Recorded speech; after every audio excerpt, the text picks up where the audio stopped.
Kuishi kama mzazi mmoja ni changamoto kubwa sana ambayo single parents wengi wanaipitia, na katika changamoto hizo kuna mambo mengi sana ambayo yamefichika, ambayo hayasemwi.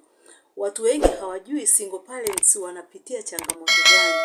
Wanapitia changamoto nyingi sana ambazo mara nyingi hata haziwekwi hadharani wala hazisemwi. Wazazi ambao wanalea watoto peke yao mara nyingi wanakumbana na changamoto za kifedha, changamoto za kihisia, changamoto kwenye uchumi. Sasa hapo mambo ya fedha, pia wanapitia changamoto hata za kisheria. Na mara nyingi hizi changamoto zinakuwa zimefichika ndani ya mioyo yao. Ni mara chache sana kukuta wanazisema. Wanakuwa wakipambana wao kama wao kuhakikisha kwamba wanakabiliana na majukumu ya kila siku. Leo katika Moyo wa Malezi tutaenda kuzungumzia hoja 5 zinazohusu ni mambo gani ambao single parents wanapitia, ambao mara nyingi huwa hayasemwi. Mimi ninaitwa Muhere Madam. Kama bado haujasubscribe kwenye chaneli yetu ya Moyo wa Malezi, karibu ufanye hivyo sasa hivi, kwa sababu tunakuletea maarifa sahihi kabisa kwa ajili yako na kwa ajili ya jamii nzima.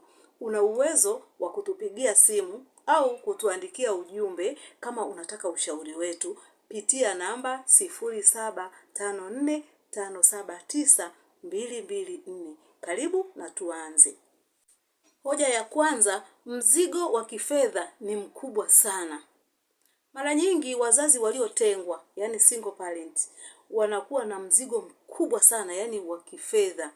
Unakuta huyo kama ni baba au kama ni mama yuko peke yake, anakuwa anatakiwa alipe ada za watoto, ahakikishe watoto wanakula, ahakikishe madaftari, mambo yote yanayohusu familia yanakuwa yamemuelemea. Anakuwa na mzigo mkubwa sana yeye kama yeye peke yake. Na mara nyingi huu mzigo mkubwa wa kifedha, kwa sababu yule single parent atakuwa anajitahidi kupambana ili hakikisha kwamba anatekeleza yale majukumu ambayo yanamkabili yeye mwenyewe. Kwa hiyo unakuta wakati mwingine wanakumbwa na msongo wa mawazo, wanakumbwa na pressure, wanakumbwa na depression, na unakuta mara nyingi anakuwa anawaza afanye nini kuhakikisha kwamba hayo majukumu yote anayaklia yeye peke yake kama mzazi. Kwa hiyo single parents sio kwamba wanakuwa tu wametulia katika utulivu. Anakuwa anapambana, yani mzigo wa kifedha ni mkubwa sana pale ambapo unakuwa wakati mwingine unawaelemea kimya kimya bila mtu mwingine kujua kwamba huyu mtu ameelemewa na mzigo wa fedha kuhusu mahitaji. Yani unakuta mtoto anakuja anamuomba yeye, kama ni baba peke yake au mama peke yake, unasikia mama madaftari yameisha, mama kalamu, shuleni kunatakiwa hiki, mchango huu. Yani kila mtoto anapoingia anagonga akija kueleza majukumu, mahitaji, lakini mahitaji hayo yanatakiwa yatimizwe na mtu mmoja peke yake. Hoja ya pili ni changamoto ya kihisia kwa huyo mzazi mmoja na watoto. Mara nyingi unakuta sasa single parent ni yeye peke yake, yeye kama yeye, jeshi la mtu mmoja. Kwa hiyo unakuta yeye ndiye mshauri, yeye ndiye mwalimu, yeye ndio mtoa mahitaji, yeye ndio anayeangalia homework za watoto, yeye ndio azungumze na watoto kuhakikisha kwamba wanakuwa hawako katika hali ya upweke. Yeye ndio yeye kwa kila kitu. Kwa hiyo unakuta mara nyingi anakumbwa na msongo wa mawazo, yani anakuwa na stress kihisia. Anakuwa hana mtu anaweza kuzungumza naye akabadilishana naye mawazo kwamba kuna 1 2 3 hapa, mtoto amefanya hivi, tufanye nini. Wakati mwingine unakuta hata watoto wanapatwa na msongo wa mawazo kwa sababu hakuna mtu ambaye atamsaidia, mtu ambaye ni wa pili ambaye atamsaidia mtoto. Yani watoto wanategemea mtu mmoja huyo ndio amwambie kila kitu. Kwa hiyo unakuta kama kuna sehemu moja imepwaya, sehemu moja ambayo inakuwa haina sasa msaada tena. Kwa hiyo watoto wakati mwingine wanaathirika, na mzazi huyo pia naye anakuwa anaathirika kwa sababu yeye mwenyewe wakati mwingine unakuta ana mawazo mengi. Watoto wanataka ushauri, watoto wamefukuzwa shule, watoto wameambiwa, yani kila kitu kinakuwa kinamtaka yeye. Hana mshauri, hana mtu wa kuzungumza naye akiwa ametulia ili aweze kubadilishana naye mawazo. Kwa hiyo ni changamoto kubwa sana ambazo single parents wanapitia. Hoja ya tatu ni kutokuwa na muda wa binafsi.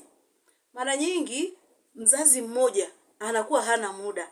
Yani hana muda wa peke yake ule wa binafsi ambao anaweza akarelax akapumzika, kwa sababu anatakiwa mahitaji, anatakiwa azungumze na watoto, anatakiwa angalia usafi wa watoto, anatakiwa afanye kila kitu. Kwa hiyo kama ni single parent ambaye unakuta labda ni baba au ni mama ambaye ni mfanyakazi, akiwa kazini, huku anafanya kazi, huku anawaza nyumbani, huku anafanya kazi, huku anawaza leo watoto wangu watakula nini, huku yani hana ule muda wa kusema sasa amepata muda relax, apumzike. Anajua akipumzika itakula kwake. Kwa hiyo hii mara nyingi inawaletea single parent msongo wa mawazo. Yaani unakuta kila kitu kinamwangalia. Hana muda sasa wa kusema leo labda ni weekend relax. Hiyo weekend ndio anatakiwa afanye kila kitu kuhakikisha kama ni usafi, kuangalia kila kitu pale nyumbani kinakaa sawa. Kwa hiyo unakuta mara nyingi hawana muda wa binafsi, hana muda wa kupumzika. Yeye muda wote ni kuchapa kazi kuhakikisha majukumu yanakaa sawa. Unakuta wakati mwingine hata siku ya mapumziko, kwa mfano ni Jumapili, ataenda kanisani chapchapu, atasali kama ni Ijumaa, labda ameenda msikitini ameswali chapchapu, amerudi amekuja kuendelea na majukumu yake. Hana muda kusema hata ni relax kidogo. Hawezi kurelax kwa sababu hana mtu mwingine anaweza kumsaidia pale kwenye ile gap. Hoja ya 4 ni changamoto za kijamii na stigma. Mara nyingi single parents wanakabiliwa na dhana au stigma kutoka katika jamii. Jamii mara nyingi inawatuhumu. Unakuta jamii inamtuhumu kwamba huyo single parent ndiye mwenye makosa. Ana makosa ndio maana anaishi peke yake. Alikosea, hakuwa na heshima, hakuwa na nidhamu. Na unakuta wakati mwingine hata katika jamii kama ni wa kike, unakuta jamii aliyokaa nao hata kama ni majirani, kama wanawaume, wanakuwa wanahisi kama yule single parent anaweza akawachukua wale akawanyang'anya au akafanya kitu chochote. Kwa unakuta ni watu wanaishi naye katika hofu, wanaishi naye katika mashaka. Kama ni wa kiume, unakuta hata wanaume wenzake wanakuwa hawamwamini, wanaona kabisa huyu anaweza akaongea na wake zetu huyu hivyo. Kwa hiyo unakuta anakabiliwa na kama vile kutengwa. Jamii inakuwa inamuona kama ni mkosaji. Hiyo inamfanya huyo single parent wakati mwingine asiwe na ushirikiano na watu. Wakati mwingine inamfanya ajitenge. Inakuwa inamfanya anakuwa na mawazo, anakuwa anajiona kama yeye ndio mkosaji, ndio mpotoshaji, yani yeye hakukamilika. Hiyo inamletea mawazo, na wakati mwingine wanapata pressure, wanapata msongo wa mawazo kwa sababu ya jamii inayowazunguka. Hoja ya 5 ni shida ya kisheria na upatikanaji wa rasilimali.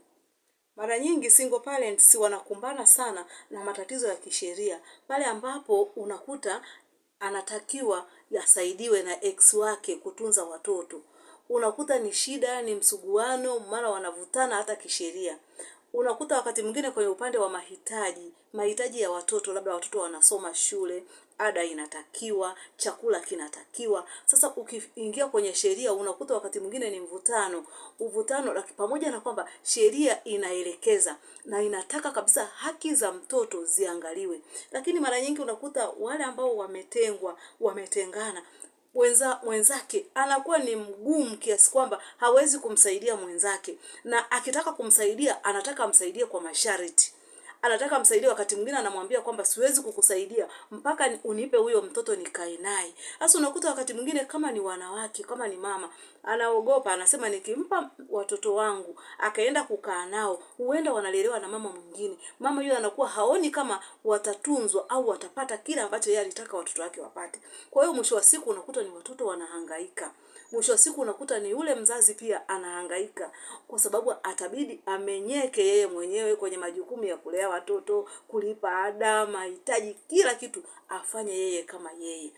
Sheria zinasisitiza kabisa watoto wanatakiwa wapate haki kutoka kwa wazazi wao. Lakini wazazi wanapokuwa wametengana, changamoto inaanzia hapo.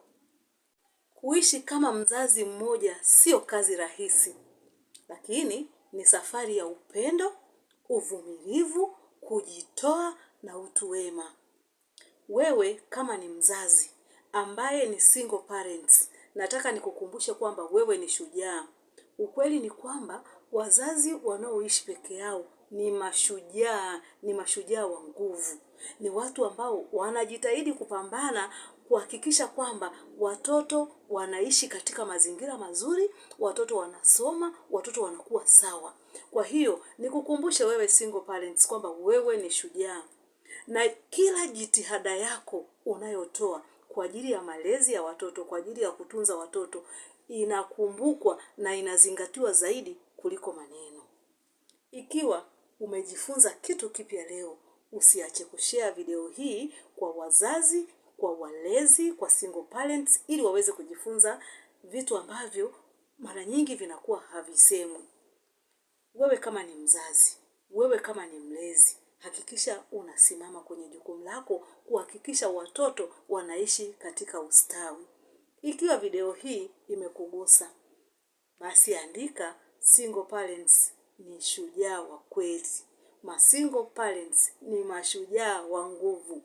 Usiache kushare, usiache kulike na usiache kusubscribe kwenye chaneli yetu ya Moyo wa Malezi ili uendelee kuwa mmoja wa familia ya Moyo wa Malezi. Asante kwa kuwa mmoja wa familia ya malezi. Tukutane tena kwenye video nyingine pale ambapo tutaenda kuzungumzia hoja zinazohusu haki za wanawake na haki za wanaume.